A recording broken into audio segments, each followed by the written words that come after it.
nakabading na. Last ahon before Shell Buso-Buso. It's a little milestone for me. Ayan.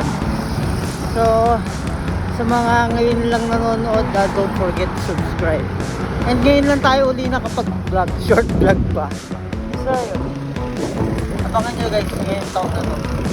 Probably makagawa tayo ng mga ibang travel vlog using yan, bike naman. So guys, abangan nyo Dave's Vlogs.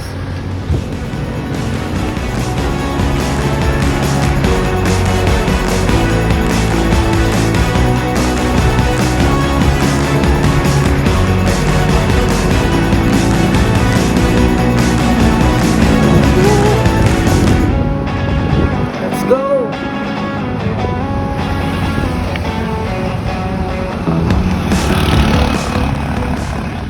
So, this is it.